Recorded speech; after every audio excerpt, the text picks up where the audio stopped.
Gracias por la invitación. Oye, de la presentación pensé que no era yo, de que estaba esperando a dónde viene el speaker.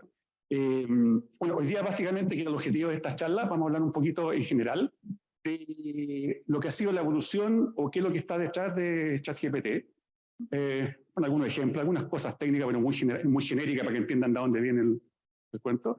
Y vamos a terminar con alguna información acerca de la implicancia, la ventaja de ventaja, qué temas están abiertos todavía, qué problemas están por resolver. Pero cuando me invitaron acá, gracias Andrés por la invitación, me invitaron, no pude dejar de aprovechar la oportunidad que tengo una amiga que está vendiendo un aparato, entonces a donde vaya la charla, pues, intenté con Yapo y que no me resultó. Entonces, aviso de pública por si acaso, para que lo lean, si me pueden ayudar, por favor, se lo agradecería.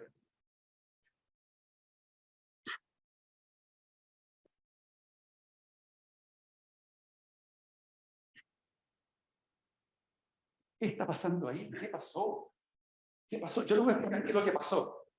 Tenemos un problema serio de comunicación. ¿Cómo funciona el sistema de comunicación actualmente? Podría ser entre humanos o... ¿Se está escuchando bien? Un poquito de... Por ahí sí, ya. ¿Cómo funciona la comunicación entre humanos? Generalmente, esto es bastante conocido, lleva décadas, digamos, de lo que hay detrás de un modelo de comunicación, especialmente cuando el lenguaje está involucrado. Entonces, lo que acabamos de ver, básicamente, es un emisor, vamos a llamar por ahora un emisor, y un receptor por el otro lado. El lado derecho son ustedes, el lado izquierdo era yo, ¿cierto? Que les transmití un mensaje. Y obviamente, para transmitir ese mensaje, tenía un cierto objetivo en mente, ¿cierto? Una cierta intencionalidad. Y esa intencionalidad, en algún momento, empiezan a pasar un montón de procesos mentales, en milésimas de segundo, que hace que finalmente yo esa idea, ese objetivo, lo vaya convirtiendo en palabras, esas palabras en oraciones, y finalmente viaja por un canal de comunicación. Podría ser una señal cualquiera, en este caso fue un texto escrito, podría ser lo que yo estoy diciendo, lo que estoy escribiendo, cualquier tipo de producción del lenguaje. ¿Y qué es lo que hacen ustedes por el otro lado? Básicamente tienen un sistema de recepción que me escucha sonido o lee las palabras, ¿cierto? Y lo tiene que decodificar, ¿ya? O sea, convertir esas palabras, ¿cierto? O esos sonidos, o esas señales a palabras, ¿cierto? Esas palabras trata de construir el lenguaje, ¿cierto? En base a ciertas reglas, ciertos modelos que vamos a ver. Y luego, después de un tiempo, trata de incorporarlo mentalmente, ¿ya? Hasta que finalmente se realiza la comunicación. Ahora, obviamente en la práctica ese canal no es unidireccional, es bidireccional, solamente lo puse así como un ejemplo. Pero lo que está pasando es que ustedes que están al lado derecho, en algún momento de la comunicación se convierten en emisores, entonces ahí se produce el diálogo, ¿ya? Entonces, ¿por qué esto es importante? Bueno, vamos a partir con la primera fake news de hoy día. La primera fake news es que ese canal que está ahí, perdón, me falló los efectos especiales aquí. Pixar, ¿dónde estás? Ahí está, ya. La primera fake news que tenemos acá hoy día, que después vamos un poco a aclarar, es que ese canal que está ahí, donde dice la señal, lo que yo estoy tratando de comunicar, es un canal sin ruido, en condiciones ideales, no hay ruido. O sea, seguramente se les puede complicar a ustedes entender, si están en el lado derecho, pero en general, bajo condiciones ideales, no hay ruido, no existe ruido. Por tanto, perdón, vamos a avanzar acá, ahí está, dale con está fallando la capa 8, digamos. Entonces, ¿cómo los humanos procesamos eso? Y cómo la idea de esta charla es básicamente entender un poco en general cómo ese procesamiento del lenguaje humano se lleva a las máquinas, ¿ya? Y básicamente lo que voy a hacer es tomar parte del texto que está ahí, donde que les mostré al principio, del Servicio de Utilidad Pública, donde dice, el pequeño tiene 8 años, voy a tomar eso. Entonces, ¿qué pasaría si yo quiero procesar eso? Bueno, para eso existen modelos. Modelos de lenguaje significa modelos computacionales que procesan la máquina para que pueda ser capaz de entender medianamente como lo hacemos nosotros, ¿verdad? Con diferentes niveles de complejidad. Entonces, si yo tomo ese pequeño fragmento de frase, el pequeño tiene 8 años, entonces uno podría decir que tradicionalmente el modelo que hay detrás es una serie de reglas o estructuras gramaticales que dan cuenta de las relaciones. Y una vez que doy cuenta, lo puedo entender, ¿cierto? Entonces lo que hay ahí es información lingüística. Lo que ustedes están viendo acá en este momento, bueno, en detalle de cómo digamos eso, pero es lo que se llama una estructura gramatical. O sea, lo que ve la máquina en este momento es que si yo proceso esa oración, tengo un modelo gramatical, puede ser un modelo más complejo, un modelo gramatical que básicamente trata de monitorear y establecer dónde en las reglas que yo estoy definiendo, en este caso en el lenguaje nuestro, el español, obviamente están relativamente claras, y son las reglas que nosotros hemos aprendido desde chicos. Entonces, en base a eso, esta estructura, que es un arbolito, es un árbol gramatical, una estructura gramatical, como quieran, lo que nos dice básicamente establece relaciones. Y esas relaciones son súper importantes. ¿Por qué? Porque para nosotros los humanos, y las máquinas también, me está diciendo quién va después, quién va antes, o sea, me está hablando de las relaciones que hay entre las palabras. Sin embargo, esto tiene algunos problemitas. A pesar de los problemitas, podemos resolver problemas igual de una manera bastante eficiente. Lo vamos a mencionar posteriormente, pero ¿cómo se traduce esto en la práctica? Y básicamente, si quiero que la máquina me comprenda esto, esa frase que puse ahí, básicamente necesito que la máquina, el computador, en nuestro caso, tenga un conocimiento lingüístico. En este caso, conocimiento de las reglas gramaticales, ¿ya? Que es lo que está en azul. Y luego lo toma un analizador que básicamente dice, a partir de la oración que usted me está dando, o la frase, y a partir de mi regla, voy a verificar si es correcto. Y si verifico que es correcto, o sea, si puedo encontrar alguna estructura, finalmente puedo ejecutar la orden, o puedo realizar lo que sea. Es el conducto normal, ¿ya? Por tanto, antes de pasar a lo siguiente, si ustedes se fijan, si el analizador como resultado pudo generar ese arbolito, quiere decir, encontré las relaciones existen. Por tanto, en apariencia, esa frase está correctamente escrita, lo que no implica que sea incoherente o no, o inconsistente. Podría ser una cabeza de pescado, digamos, pero por lo menos estructuralmente está bien escrita por ahora. Aquí hay un ejemplo de ese tipo de enfoque, y esto no es ChatGPT, todavía no falta mucho por llegar a eso. ¿Ya? Este es un sistema que desarrollaron los británicos, por ahí por el año 99, y hace cosas mucho más interesantes que incluso lo que está haciendo ChatGPT ahora.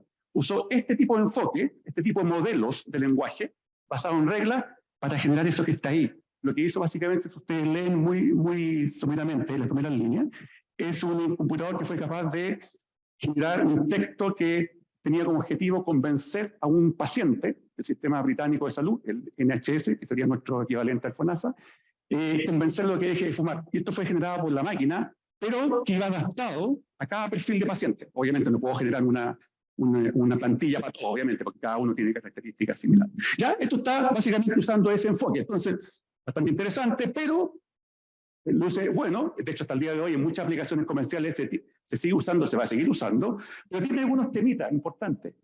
Seguramente alguien se estuvo preguntando, ¿y esas reglas de dónde salieron? ¿Esa gramática de dónde? Bueno, hay un humano.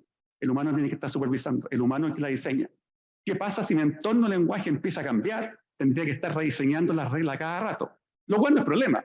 El problema es si esto empieza a cambiar, si hay una dinámica demasiado grande, digamos. Tanto eso se hace totalmente infactible, digamos. Lo bueno de eso es que el generar una estructura gramatical, estos modelos, tienen una estructura de razonamiento, un sistema de razonamiento más o menos claro y bien establecido matemáticamente, ¿ya? O sea, básicamente yo podría decir, ¿sabe qué? Partiendo de acá, llegando allá, yo puedo establecer todos los pasos que seguí para finalmente decirle que esa frase está bien, y no solamente está bien, sino que voy a ejecutar una instrucción. Ya, por tanto, eso está más o menos bien establecido, ¿ya? Pero ahí tenemos algunos problemitas, ¿cierto? Por ejemplo, que son poco robustos ante cambio. ¿Qué pasa si empieza a cambiar la estructura?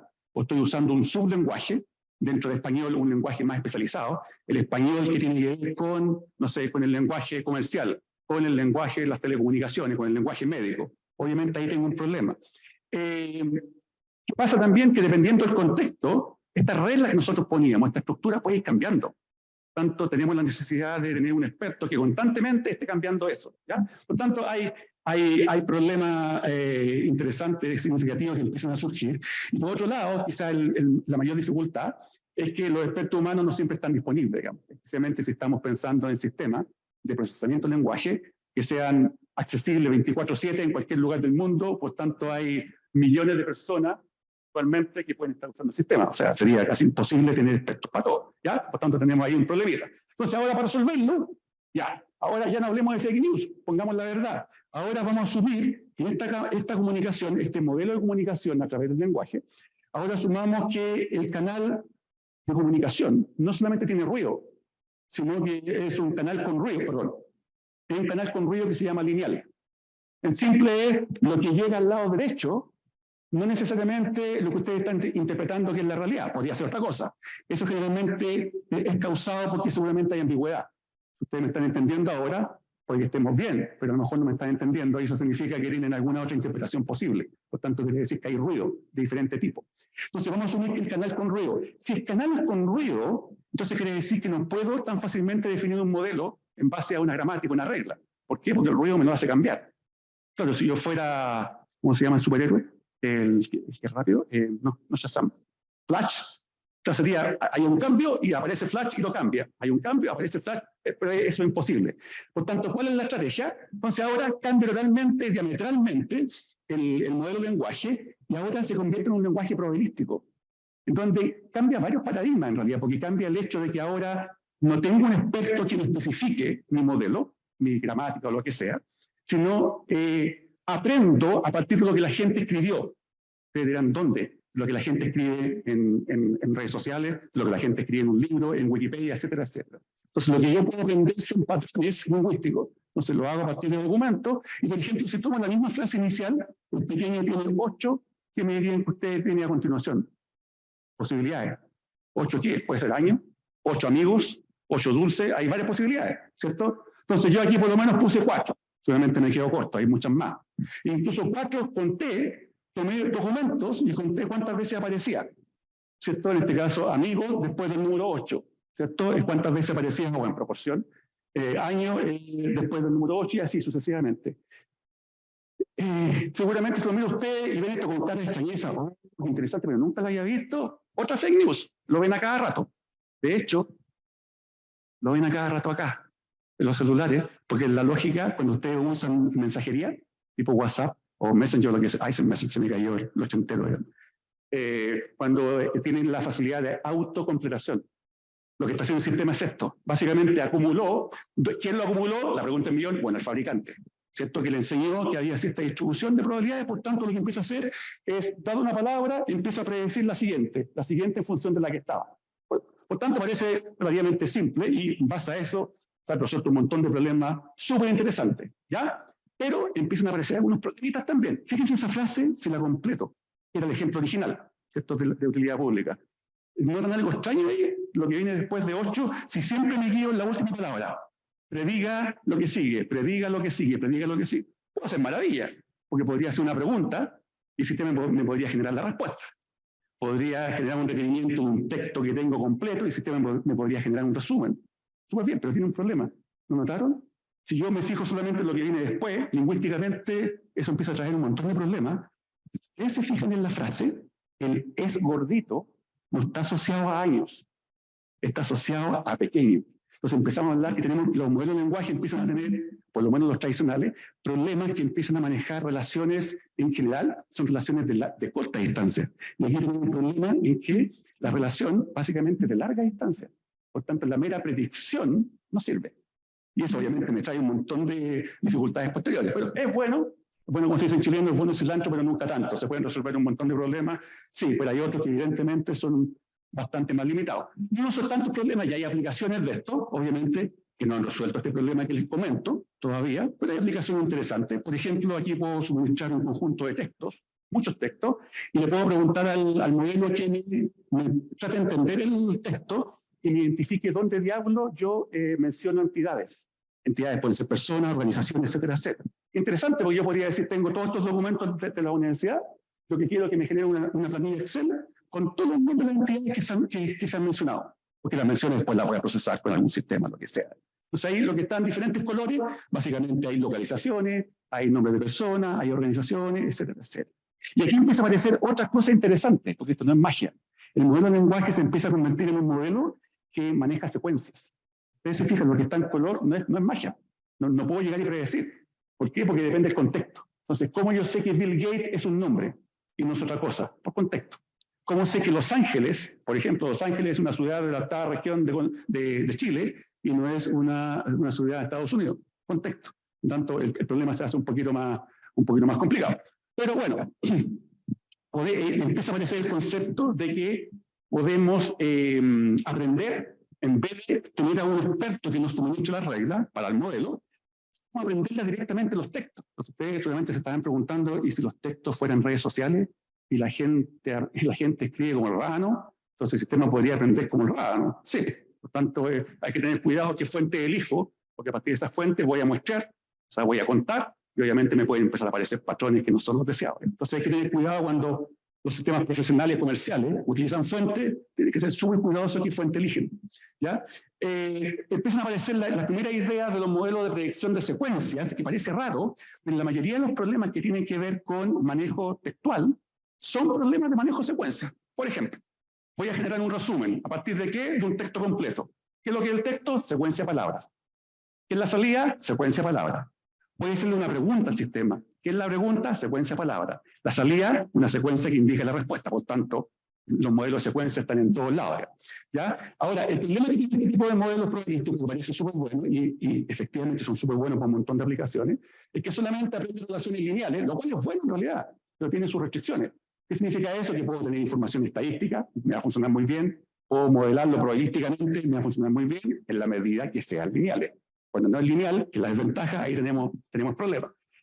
Y otra cosa que está empezando a pasar y empieza a surgir y se va a convertir en el corazón de lo que estamos viendo hoy en día en los modelos actuales y las aplicaciones tipo ChatGPT, es que no existe representaciones eficientes de las palabras. ¿Cómo diablos represento las palabras en un computador? Y lo que hemos visto hasta acá en mi charla es que yo llego, uso las palabras y predigo. Sí, pero intensamente, ¿cómo las represento? ¿Cómo represento el significado de algo de tal forma que la máquina la pueda entender? Obviamente, porque ustedes lo pueden leer y entienden súper bien, pero la máquina no. Entonces, ¿cómo lo hacemos? Entonces, parece que uno de los trucos principales de lo que estamos viendo hoy en día en la tecnología es que para predecir necesito que tenga buenas representaciones. Cuando hablamos de representaciones estamos hablando, por ejemplo, del significado. ¿Cómo establezco el significado de las cosas? Voy a poner un ejemplo. Supongamos a pera y manzana. Supongamos que quiero establecer el significado de la palabra perro y pájaro. Yo lo que podría hacer, es la primera apuesta, les digo, ¿sabe qué? Definamos 4 características de los animales. ¿Cierto? Una característica es, que son características binarias, cuyo nombre en inglés se llama feature, se mueve o no se mueve, ¿cierto? Si está vivo o no está vivo, 4 patas, porque podría ser que se mueva pero no es vivo, ¿cierto? Un objeto que yo moví por alguna acción. Que tiene 4 patas, ¿cierto? Y que vuela. Ustedes están viendo ahí que yo puse un 1 un 0, o sea, 1 está activada la característica y el 0 está desactivada. ¿Sí? Si ustedes ven eso, ya estamos acercándonos a una suerte de representación. O sea, estamos tratando de representar el significado. De hecho, el significado de perro es que tienen la característica 1, tienen la 2, ¿siguen? Tienen la 3, pero no tienen la 4. Entonces seguramente va a haber otro animal que tenga las 3 primeras características y la última 0, y se parecen. Se parecen según su representación. ¿Qué pasa con el pajarito? Es decir, pero el pájaro, ¿se parecen? Por lo menos hasta las 2 primeras características se parecen, pero después se diferencian, ¿se ve? Ahora, este no es el mundo real, po. El mundo real es que existen estas características, pero son un montón. No 10, cientos, miles, millones. Y el computador no puede manejar esa cantidad estratosférica de características. Por tanto, la pregunta que se hace en estos modelos en algún momento es, oye, pero ¿cuáles características son las más importantes para quedarme con ellas? Son las que caracterizan a un concepto, un concepto perro, un concepto pájaro. Espantamos un poco y hagamos lo más real. Supongamos que ahora las palabritas que yo les puse, las saco de documentos. Por ejemplo, aquí tengo, si ustedes ven las columnas, tengo 4 documentos. Perdón, 4 allá, 9. Si suman las columnas, van a contar 9, vean como un Excel. Y abajo, lo que ustedes tienen las palabras. Por tanto, ahora lo que estoy haciendo es contando en una matriz, como, imagínense un Excel, para los que no dominan conceptos de matriz, contando en Excel la frecuencia con la que cada palabra aparece en un documento. ¿Se ve? Ahora, esta matriz no es binaria, es coincidencia nomás. De hecho, si ustedes se fijan en la mitad, hay un 2. Quiere decir que esa palabra, bueno, system ocurre 2 veces en el documento C4 que no sé cuál es. Pero en alguna parte está la palabra. Y aquí podemos hacer cosas interesantes, porque si ustedes se fijan en la palabra human, le asigné un montón de características, cada vez son más. A la palabra time también le asigné un montón de características. Y ahora incluso podríamos compararla. Podríamos compararla con simples operaciones matemáticas. Y es vergonzoso lo que voy a decir. Pero muchas tecnologías se basan en esto. Simplemente comparar vectores. ¿Ya? Por ejemplo, hago una pregunta a un sistema. Y si la pregunta la represento así, de esta forma. Y la respuesta, digamos, hay varias respuestas posibles. ¿Cómo determino cuál es la mejor respuesta? Comparo vectores. Y veo el que esté más cerca, lo lanzo primero, el que esté más lejos después, etcétera, etcétera, etcétera. Si no le resulta eso tan familiar, le debería, porque de hecho Google funciona similar. Igual, voy a buscar documentos, el primero que me encuentro es el que está más cerca. Y por dentro también hay una representación como esta. ¿Ya? ¿Estamos? Entonces, pero ¿cuál es el problema? Si ustedes se fijan, en el caso anterior, sí, aquí todavía, ¿cuántas les dije? Son 9 características, son poquitas, pero no es la realidad. Esa es para la charla nomás. En la realidad son miles, son millones. Entonces, ¿cuál es la pregunta que yo mencionaba antes que nos tendríamos que hacer es, ¿Son todas necesarias? Algunas me pueden estar metiendo ruido, algunas no son importantes. Entonces se le ocurrió a mucha gente astuta decir, ¿saben qué? Vamos a intentar quedarnos con la mejor representación de las palabras o los textos, porque teniendo mejores representaciones puedo hacer mejores predicciones. Entonces lo que trataron de hacer es diseñar métodos que básicamente lo que hacen lo que, de una manera más elegante, pero hace lo que en matemáticas se conoce reducción dimensional. O sea, tomo un vector, porque lo que teníamos en las filas acá son vectores, el vector, por ejemplo, que está en rojo, en no sé cuántas dimensiones, y lo bajo, ¿cierto? Y lo transformo a un vector de menores dimensiones. ¿Qué voy a lograr con eso? Voy a lograr que tengo las características más importantes que me competen. Y voy a dejar fuera las que no, las transformo. ¿Ya? Ustedes dirán, pero voy a transformar de muchas dimensiones a pocas dimensiones. ¿De cuántas pocas dimensiones estamos hablando en la realidad? Y de hecho los modelos actuales en promedio lo usan. Estamos hablando de 600, 700 dimensiones. Estamos hablando de representaciones de palabras, que a lo más son vectores de 600, 700 componentes. O sea, eso para efectos de estos modelos es bajo, digamos, pocas dimensiones. ¿Ya? Estamos entonces, obviamente, si yo hiciera alguna transformación, por ejemplo, si aplicara algún método mágico, no voy a entrar en detalles técnicos, a la matriz que teníamos antes, empiezo a hacer ciertas transformaciones, yo podría llegar a algo como esto, que si ustedes se fijan, no lo van a entender ahora. Que ahora no hay frecuencia, ¿se fijan? No hay conteo, hay números negativos. Y que yo sepa, no cuento en negativo. La frecuencia en valores positivos. ¿Qué es lo que está pasando? Transformé y ahora lo que le puedo decir a la máquina, ¿sabe qué? Voy a transformar, voy a reducir las dimensiones y solamente utilice las dos primeras. Tanto ahora, si usted quiere comparar human con, no sé, con user, use las dos primeras componentes para comparar y le aseguro que el resultado va a ser mucho mejor que el que tenía antes. ¿Por qué? Por el supuesto es que tiene una cantidad de características tales que le están metiendo ruido. Por tanto, no dejan saber qué es lo que hay, qué es lo que está metido dentro. Y eso hace posible estas cosas que son maravillas de aplicaciones y comerciales. Bueno, debería mostrar en una universidad para que no se malacostumbren, pero detección de plagio. Fíjense el lado izquierdo y el lado derecho. ¿Cuál es la diferencia? Que un estudiante dijo, voy a hacer tonto al profe, total no cacha, entonces voy a copiar el mismo artículo, voy a copiar el mismo ensayo y le voy a cambiar las palabras, algunas. Pero ¿qué es lo que hizo? Lamentablemente le puso sinónimo. Y estos modelos lo que empiezan a hacer es capturar sinonimia. Al reducir, se empiezan a quedar con los elementos centrales de una palabra o de un texto. Y por tanto, cuando yo comparo, posteriormente no estoy comparando literalmente las palabras, no existe eso. No voy a engañar, lo que comparo son vectores, características. Por tanto, yo fácilmente puedo establecer que efectivamente aquí hay un plagio. Porque los vectores van a estar muy cerca, por así decirlo en términos simples. Aunque, pero yo lo escribí diferente, no importa, porque usted usó sinónimos. Los sinónimos de alguna forma se van a aparecer en sus vectores a las palabras originales. ¿Ya?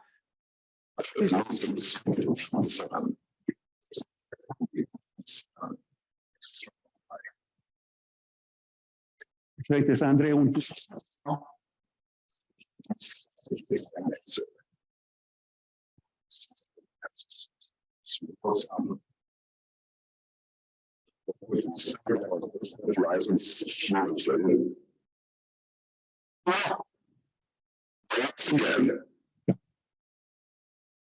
Básicamente, ese es un tutor inteligente, un computador que le está enseñando las leyes de la gravitación a un estudiante, pero no le está diciendo lo que está bien y está mal. Además, lo está guiando. O sea, a ver, ajusta, no, está más o menos, a ver, ándate por este lado. Entonces le está dando retroalimentación, es súper interesante, es un sistema bastante antiguo para educación, pero lo están haciendo con estos vectores.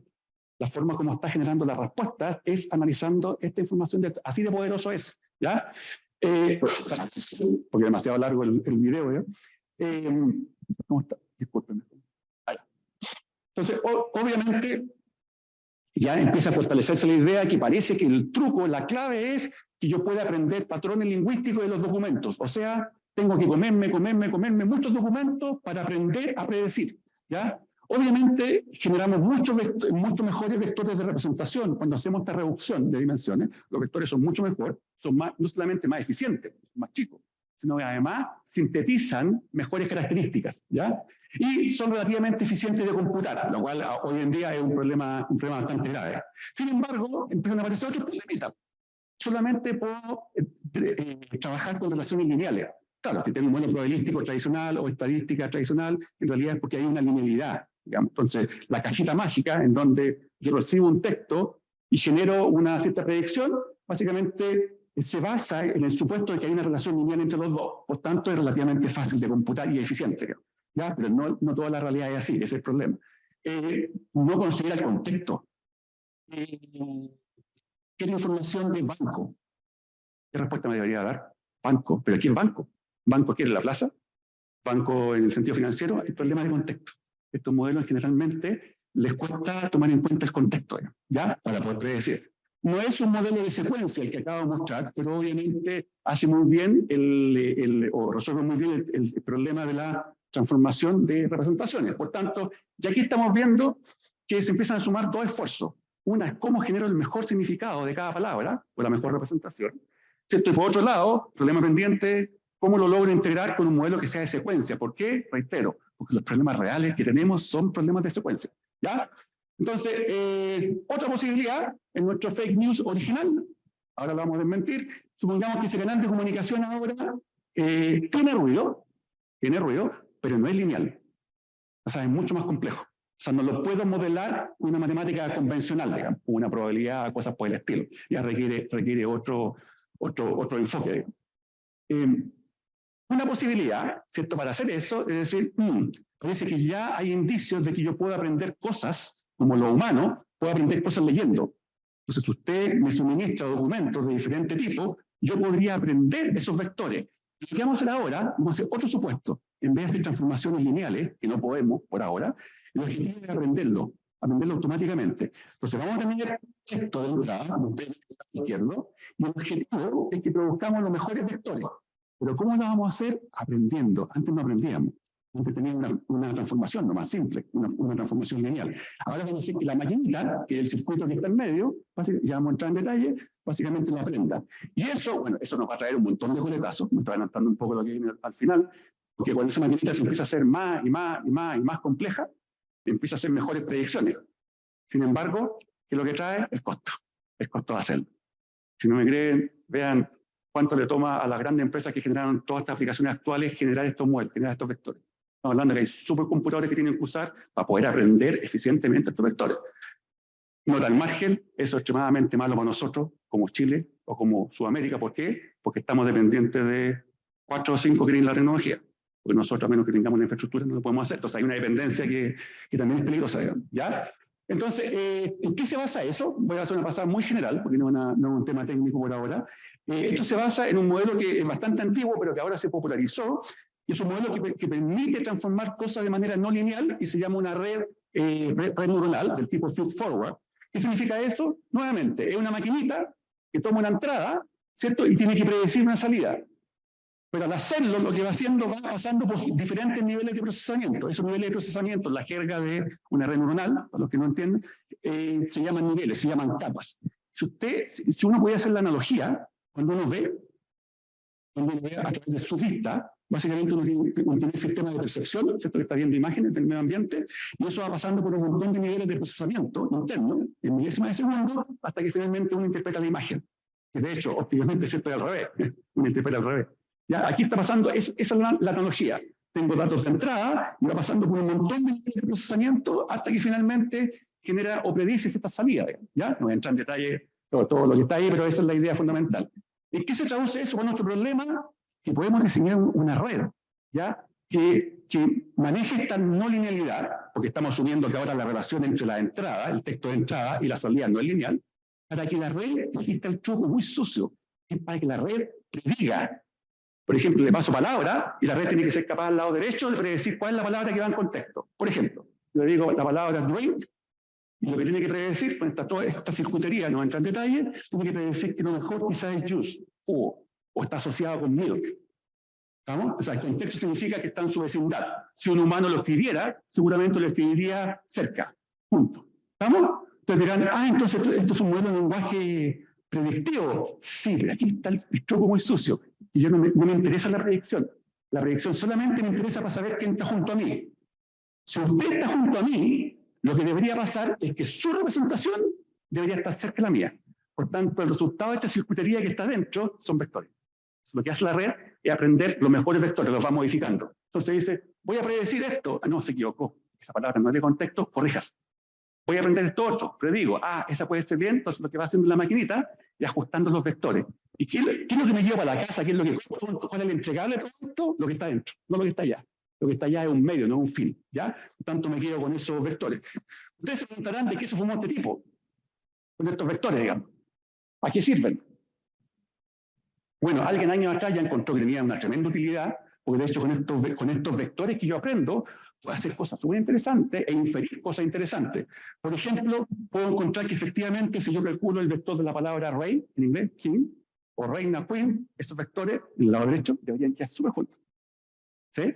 O por ejemplo, si yo calculo el vector de la palabra Spain en un texto, debería quedar súper cerca a Madrid. ¿Ven lo que está pasando en el lado derecho, no? El sistema está aprendiendo a asociar países con capitales, solamente por sus vectores.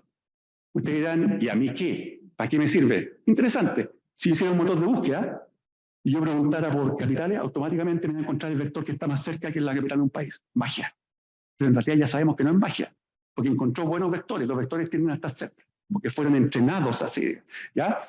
Pero también, no solamente a texto. Yo, por ejemplo, tomé el caso de imágenes. Estos vectores son tan poderosos que actualmente los puedo aplicar a imágenes y tomé dos autoridades mundiales bien reconocidos, por no sé cuántos papers publicados, son los más citados del mundo, para comparar sus respectivas imágenes. Y encontré esto. Claro, efectivamente, estos vectores de imágenes, seguramente si comparo los vectores me va a decir, estos dos tienen harto que ver, sí, se parecen bastante. Debería ser la lógica que uno esperaría, digamos. ¿Ya? Pero obviamente, sí, una de las gracias es que usa redes neuronales eficientes. De hecho, no tengo que poner demasiadas capas o niveles de procesamiento, porque cuando las empiezo a colocar, demasiadas capas significa mayor costo.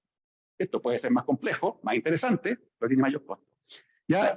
Aprende relaciones no lineales, esa es una ventaja, pero no tan poderosa como yo quisiera. Y otra cosa interesante que tiene esto, los tipos fueron súper astutos, dijeron, esto es un modelo que aprende a generar, a predecir, y entre medio me llevo los vectores para la casa. Y de repente ustedes llegan atrasados a la conferencia y dicen, oye, pero pare. Pero yo quiero seguir entrenando y enseñándole a la máquina. En otro enfoque, la respuesta que le daría es, usted llegó atrasado, así que paremos, tenemos que hacer todo de nuevo, entrenarle de cero. Aquí no. Uno puede llegar y seguir entrenando. O sea, con lo que ya tiene, lo cual reduce bastante los costos, es seguir entrenando a la pinta mía, digamos. ¿Ya? Pero obviamente no es un modelo que esté considerando la relación que hay entre las palabras, te dice contexto, pero no está tomando en cuenta cómo se conectan las palabras. Por tanto, no es muy hábil, lingüísticamente hablando. Y otra cosa interesante, acuérdense la palabra banco. La palabra banco puede significar un montón de cosas.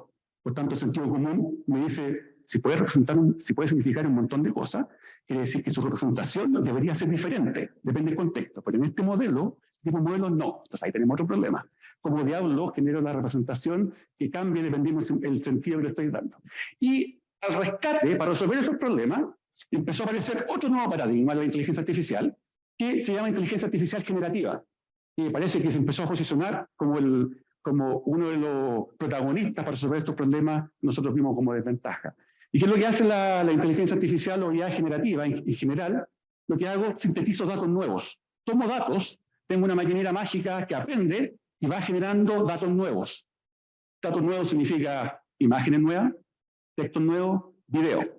¿Ya? Y de hecho, eso hace posible, no significa que sea bueno, pero hace posible cosas como la deepfake, ¿la han visto? Esta foto falsa, pero en el fondo es IA generativa.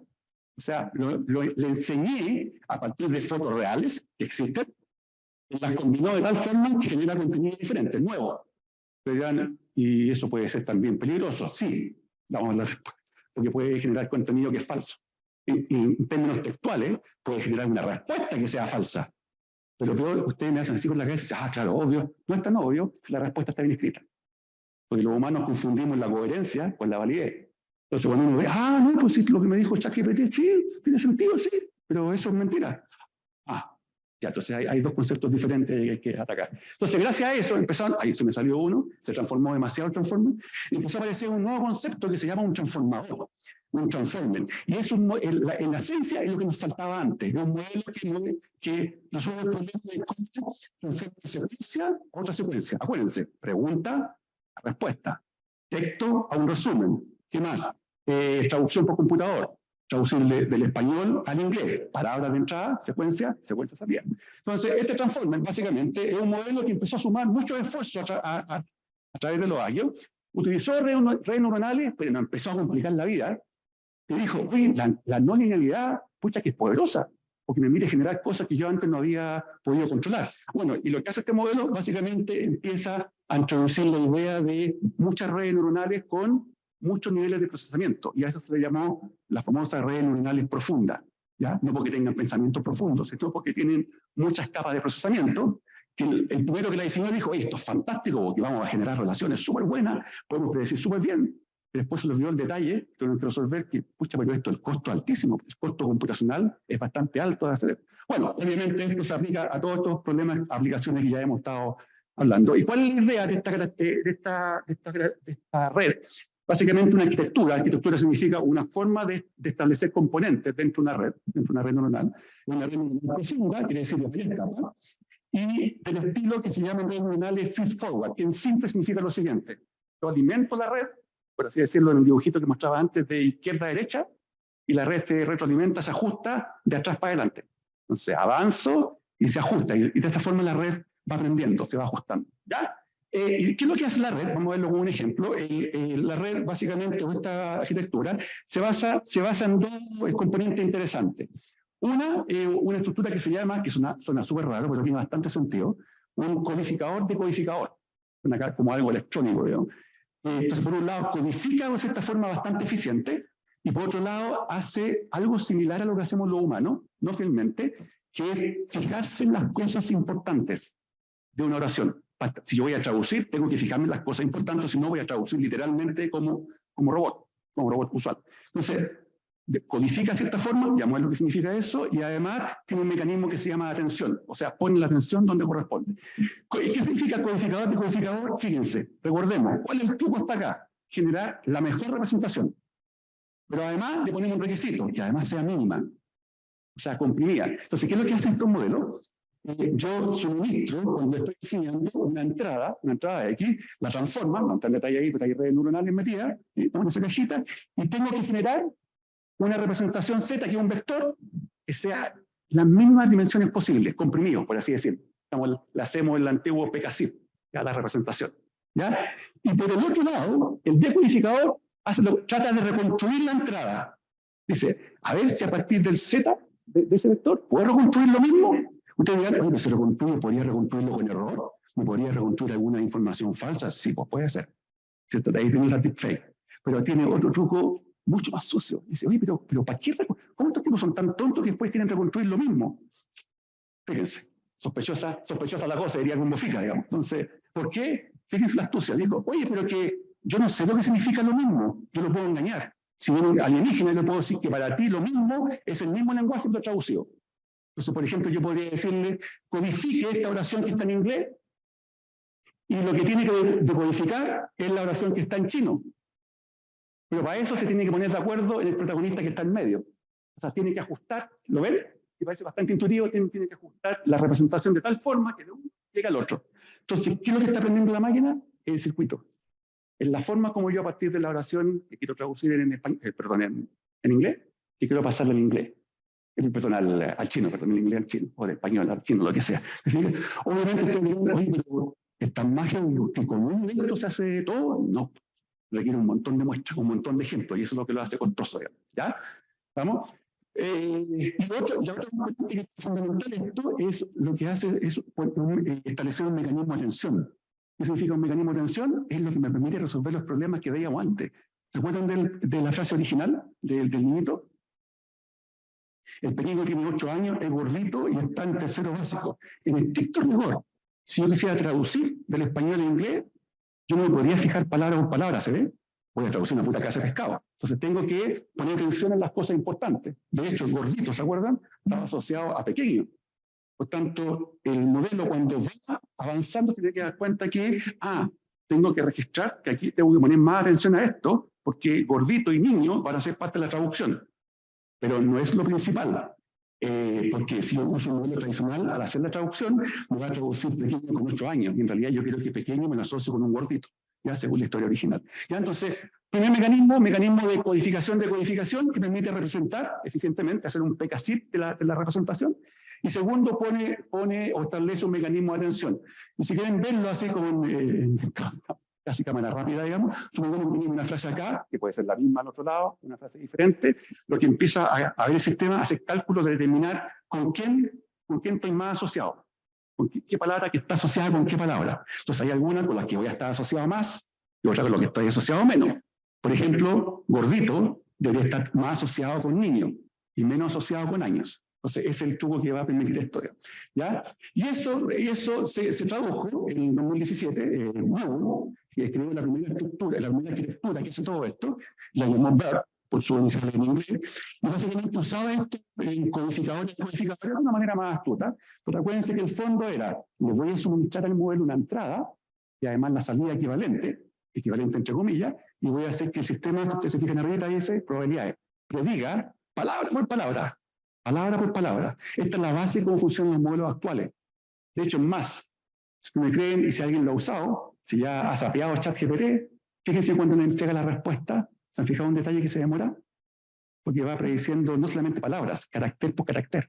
Está haciendo esto de una manera relativamente eficiente, a pesar de eso igual se demora, porque está prediciendo uno por uno, símbolo por símbolo. Entonces, ¿qué es lo que hay en Code de Code? No entra en detalle. La arquitectura original lo que tiene son redes neuronales metidas entre medio, ¿cierto? Y mecanismos de atención. ¿Ya? ¿En dónde me estoy fijando? ¿Por qué es importante? Porque en base a eso modifico los vectores. No, usted tiene que significar tal cosa, no la cosa allá, por tanto lo modifica. ¿Ya? No entra en detalle. Lo único que les puedo decir es, de hecho, si hago un zoom in, no me explicar ahora porque es técnico, pero si ustedes ven, hay un NX al lado izquierdo, al lado derecho. ¿Qué significa eso? Que esa cajita que está ahí, la del codificador o la del decodificador, la voy modificando a mi pinta y voy agregando, voy apilando. Entonces voy agregando más encoders y voy agregando más decoders. Y eso es lo que están haciendo los modelos ahora. Lo que lo hace tan sofisticado, pero a la vez eficiente, es que están agregando capas de procesamiento con todas estas cosas. ¿Ya? Y eso obviamente produce los resultados que estamos viendo actualmente. Y el otro, ¿cierto?, que es la base de aplicaciones como ChatGPT, es una conferencia que le apareció a Google después, que es GPT, y fíjense, que yo creo que eso lo dice todo, fíjense las iniciales. Usa Transformer. Y la gente de OpenAI ha sido súper patúa, porque la última versión de GPT dijo que no puede dar mucho detalle porque lo va a patentar. Y la red social le apareció un ingeniero de Google y dijo, a ver, ¿de qué te estáis fumando? Tú estás usando una arquitectura que patentamos nosotros. Y hasta ahí le llegó la conversa. ¿Ya? Porque está rehusando cosas y le agrega algunos componentes interesantes. Entonces fíjense que dice la T de Transformers, o sea, está usando esa arquitectura. Es un medio generativo, o sea, es un modelo que genera datos nuevos, que genera textos o palabras nuevas. ¿Ah? Y lo otro es preentrenado. ¿Qué significa preentrenado? Que yo lo entrené, o yo la empresa, o el que sea, lo entrenó, o el modelo se comió toda Wikipedia. Textos, documentos de ciencia, documentos, libros de literatura, etcétera, etcétera. Algunas redes sociales, las que pueden ser más confiables, etcétera, etcétera, etcétera. Y diseñó un modelo general que uno puede rehusar, no tiene necesidad de volver a hacerlo de nuevo. Ustedes me dirán, oye, pero si es general, entonces, ¿cómo yo puedo especializarlo para un dominio como la medicina? Bueno, es la gracia de esto que está empezando a pasar ahora, que uno toma el modelo, que ya está preentrenado. Preentrenado significa que alguien lo entrenó, ¿cierto? Previamente, y uno lo sigue entrenando con su propia información. Y es capaz de predecir cosas que son más específicas. ¿Ya? Entonces, estos en general se entrena, como decía, sobre grandes cantidades de información documental, mucho, y además el modelo, para confundirse más, lo entreno sobre grandes conjuntos de datos, y además el modelo es grande. Pero grande, ¿por qué? Porque es profundo, tiene muchas capas de procesamiento. Y para que se hagan una idea en general, fíjense, hay varios modelos como estos, porque se basan en la misma estructura. Fíjense en este gráfico, hasta el 2022 por lo menos, traté de mostrar la cantidad de parámetros que tienen estos modelos que tienen que ajustar. O sea, ¿cuántos parámetros tienen que ajustarse hasta que finalmente el modelo uno diga, ok, está listo para entrar en operación?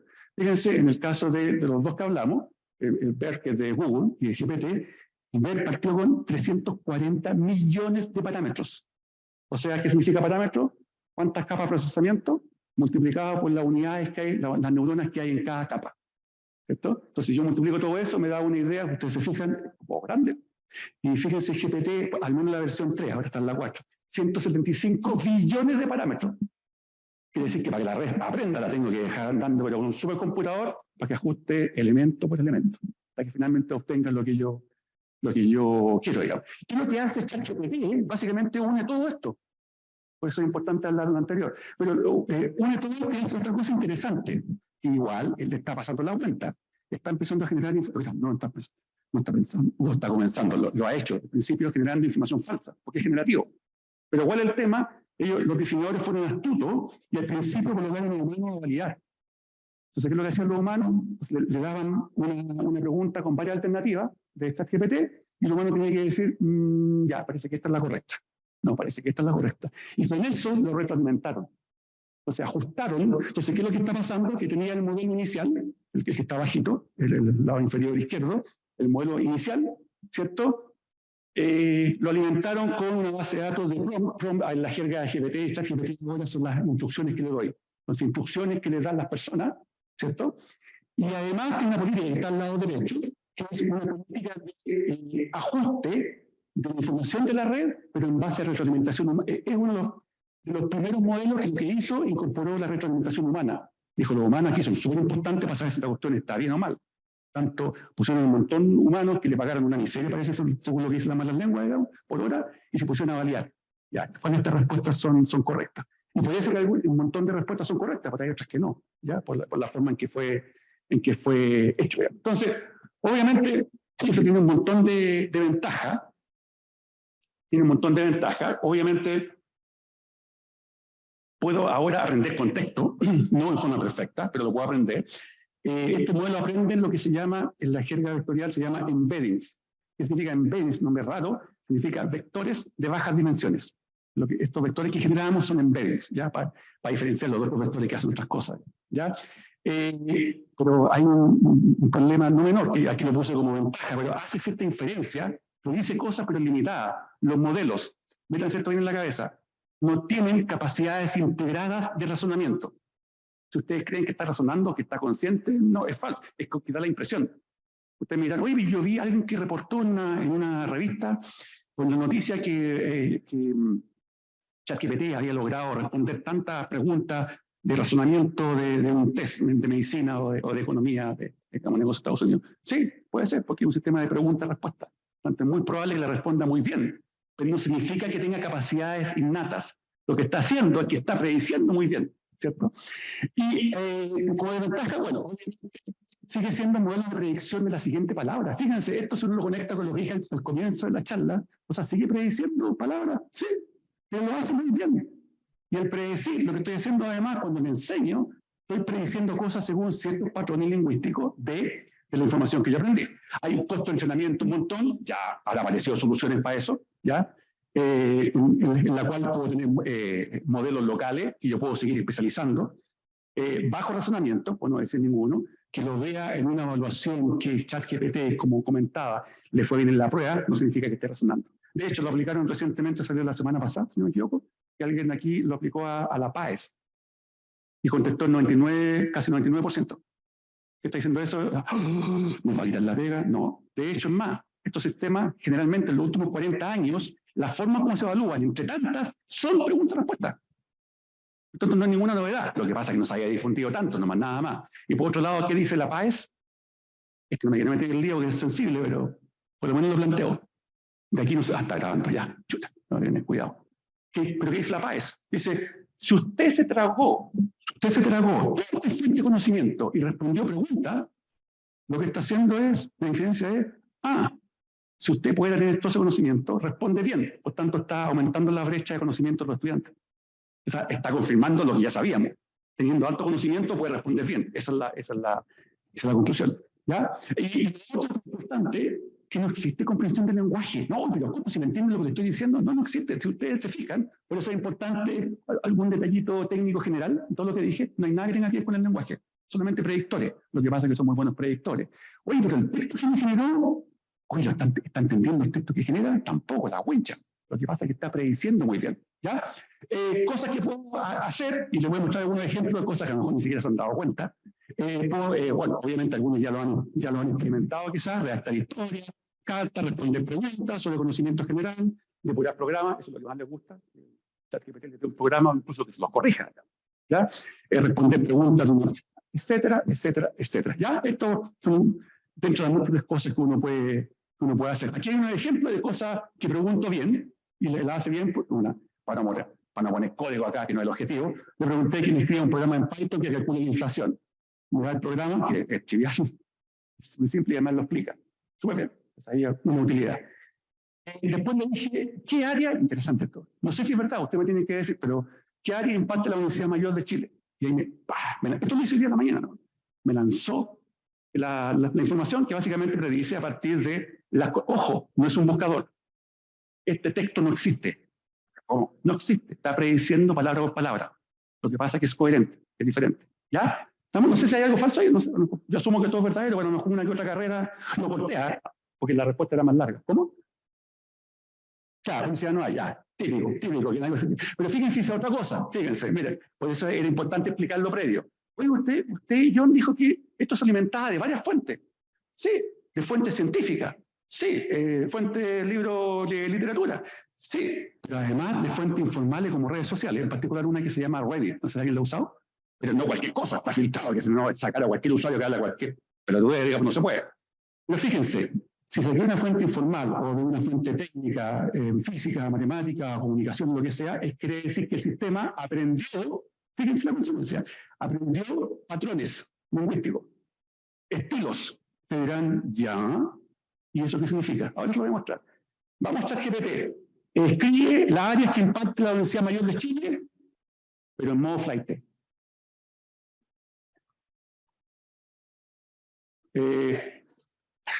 Había generado otra cosa, pero ya hace falta respeto y mejor lo saqué, digamos, ¿no? ¿Ya? Y no es magia, pues. Sí, si yo entiendo de dónde lo sacó, yo entiendo que aprendió un patrón lingüístico informal, ahora le digo en modo flight, ya, pues escríbeme lo mismo, pero resumido, pero en modo flight. ¿Ya? De hecho, es más, le podría decir también, lo dice acá, escriba esto, pero en estilo Pablo Neruda, asumiendo que lo alimentaron también con literatura. Por tanto, aprendió el patrón de predicción de siguiente palabra, pero con estilos como este. ¿Ya? Aquí que le dije, ¿cuál es el área de John Atkinson en la Universidad Adolfo Ibáñez? Ustedes lo leen muy rápidamente. La mayoría que está acá no me conoce, pero me suena, sí, qué interesante. Pero de primera palabra a la última es falso. Pero suena coherente, po. Ya, le dice, pero usted trabaja en la Universidad Adolfo Ibáñez, sí, pero está en la pregunta, po. O sea, esta es como la pregunta que hacen los psicólogos a veces en las terapias, digamos. Si ya se la estaba diciendo ya, o el nombre, ¿cómo se llama? Pero no, de hecho, es más, ya no existen departamentos. Ya, pero este ejemplo quería ponerlo, digamos, de la siguiente forma ahora. Es la misma pregunta, y estas son las limitantes que hay. ¿Realmente está entendiendo? No está entendiendo ni J. Es la misma pregunta, pero le cambié el orden. Y ni siquiera se está dando cuenta que está mal estructuralmente.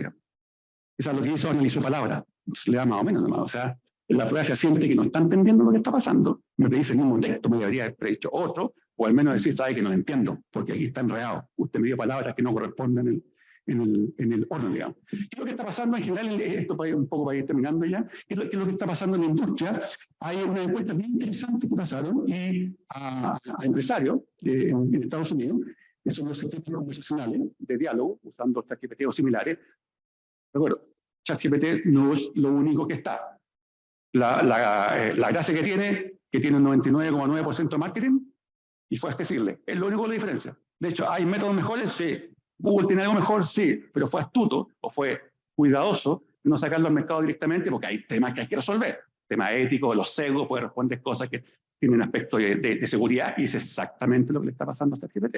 Ustedes saben que ahora lo tienen prohibido en Italia. Creo que, si me equivoco, lo estaban pensando en Alemania. Creo que ya lo habían prohibido también en Alemania. ¿Ya? Entonces aquí le preguntaban a los empresarios sobre sistemas conversacionales basados en ChatGPT o similares. Dijeron, no sabe si puede confiar en este. Esa es la pregunta que acaparó el mayor porcentaje.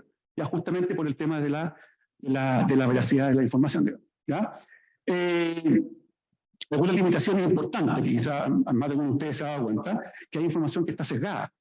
Sesgo puede significar un montón de cosas, sesgo raciales, sesgo etario, sesgo de género, etcétera, etcétera. Te dirán, pero ¿cómo fue posible? ¿Tú eres la mala intención? No, no hay mala intención, que las fuentes por naturaleza están sesgadas. Y de hecho, si reduzco el tamaño de una fuente o aumento, me cambia el resultado. Entonces no es tan trivial, es un tema que hay que resolver. ¿Qué más? El contexto, tiene contexto limitado, hay cosas que no puede entender porque le falta contexto para comprender. Es mucho mejor que los otros modelos, pero igual tiene limitaciones. No tiene conocimiento específico. Yo ahora lo puedo agregar, no es la maravilla.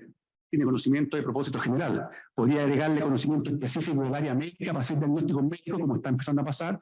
Sí, pero igual hay que tener cuidado, porque no es 100% exacto. Hay limitaciones técnicas, obviamente. Por ejemplo, no tiene capacidad de razonamiento independiente, entre otras cosas, que uno crea que lo tiene, pero en realidad no, es un efecto, nada más. Ahora, el cuestionamiento para el sistema educativo nacional, sin un sistema que genera preguntas, genera respuesta automáticamente a preguntas, y evalúa un test de admisión en las universidades, que se supone que tiene habilidades de razonamiento, y lo contesta bien, entonces ¿de qué estamos hablando? Entonces parece que no está midiendo el test, pero nosotros creemos que está midiendo. No hay habilidad de razonamiento. Hay preguntas-respuestas que yo las puedo aprender si tengo el conocimiento adecuado. No.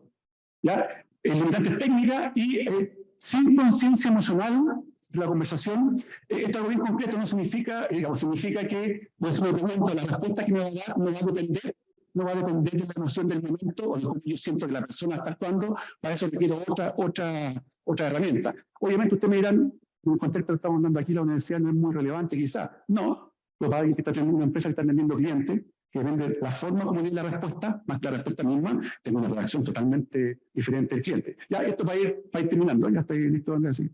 Obviamente hay impacto interesante en la economía, que es lo que está empezando a llamar la atención. Obviamente, como todo tecnología que tiene que ver con mejora en la automatización, o automatización aumentada, que se le llama, hay mejora en la eficiencia y la producción de contenido. Obviamente la gente de marketing es la que está más contenta. Digamos. Ahora puedo generar campañas automáticamente. Hay que tener cuidado si igual y estar supervisando, porque de repente una y otra cosa falsa puede salir entre medio.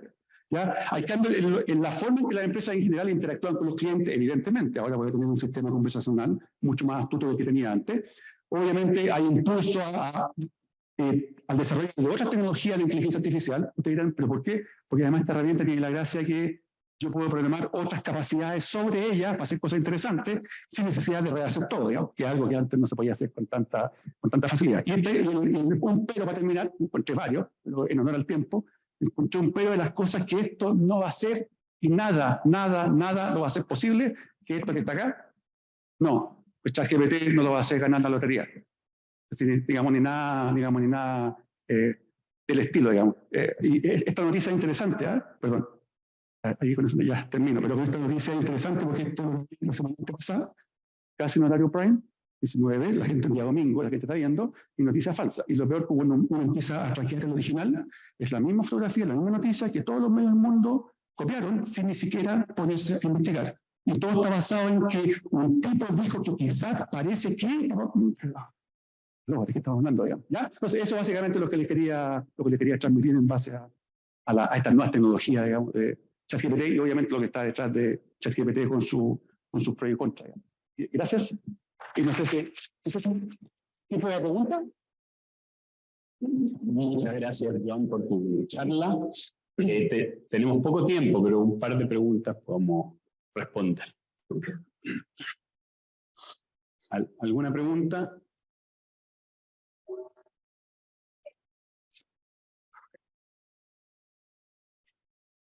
¿Sí?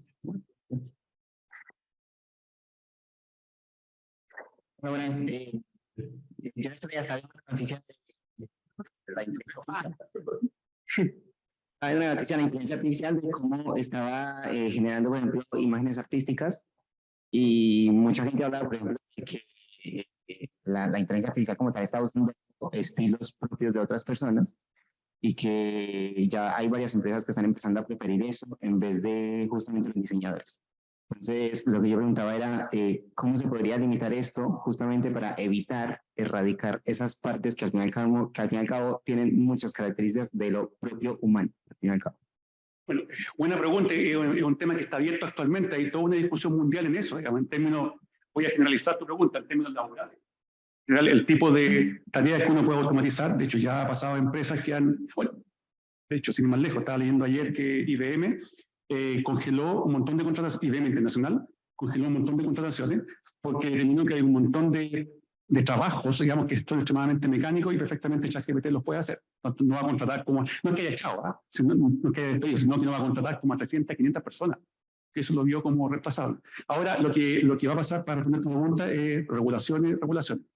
Sin llegar al chancho, sí, porque uno empieza a regular, al final es un desincentivo para la innovación, un poco obvio. En Chile eso hemos mandado a hacer también para las regulaciones, después digamos, no pensar que obviamente es un desincentivo para alguien que quiera hacer algo interesante. Pero es el tema de la regulación, especialmente de la fuerza laboral. Entonces, a ver, siempre lo puede establecer la empresa como criterio de la propia empresa, pero tiene que haber una regulación sobre. Y si quieres informarte más, yo creo que lo que está más cercano a regular eso son la Organización Mundial del Trabajo, que ya está en este tema, para responder no solamente tu consulta del tema de generación de contenido, sino en general de los trabajos, la Organización Internacional del Trabajo, la OIT, ¿cierto? La OCDE, ya que la OCDE también tiene su serie y ahora está generando más regulaciones, o más principios, o más sugerencias, porque todavía no los pueden imponer, ¿ya? Y la Comunidad Europea, que ya tiene, yo te aconsejo porque es googleable, lo puedes obtener, una propuesta que hizo de regulaciones, que en realidad venía el año 2019, y ahora con todo esto lo tuvo que actualizar. Y justamente viene el tema laboral y cómo las nuevas tecnologías se pueden incorporar sin que vayan en desmedro de la capacidad humana. Eso por un lado. Y por otro lado también, que un poco tu pregunta, es que obviamente esto es lo que va a hacer, y ayer lo estamos discutiendo en un foro, es que te empieces a enfocar más en actividades que son propias del ser humano, como ha sido por lo demás otras revoluciones tecnológicas. ¿Ya? Por ejemplo, cosas que está pasando especialmente a nivel de educación, porque mis estudiantes van a empezar a usar ChatGPT y me van a copiar, tranquilo, pero ¿qué es lo que quiere hacer uno? A lo mejor moldear las capacidades de razonamiento crítico, o no sé, o alguna otra capacidad, alguna otra habilidad, soft skill, digamos, habilidad blanda, digamos. Entonces eso tiene que empezar a pasar. Tuve un evento donde estaban profesores de colegio que estaban súper preocupados de eso, del plagio, a pesar que hay herramientas para detección de plagio ahora, que lo copió o no lo copió ChatGPT, pues la conclusión de todo ahí era profesores de escuela, no se preocupe, todavía los chicos redactan tan mal, que es súper fácil detectarlo. Es que es la realidad. Cuando uno ve una redacción muy buena, estructura, hasta con términos, y en conclusión, ya este chico no redacta, y eso está pasando. Y lo he visto con gente adulta también, así que, ya, por tanto, hay un tema que hay que empezar a regular. Sí, no. Los dejo invitados para la próxima oportunidad en que no tengo en este momento la fecha, así que bueno, se las voy a hacer llegar a todos, también a la gente que nos está viendo en el mostrador, en la página de Ciencia PIL. Les agradecemos mucho estar con nosotros hoy día y que tengan una buena tarde. Gracias, Iván. Gracias.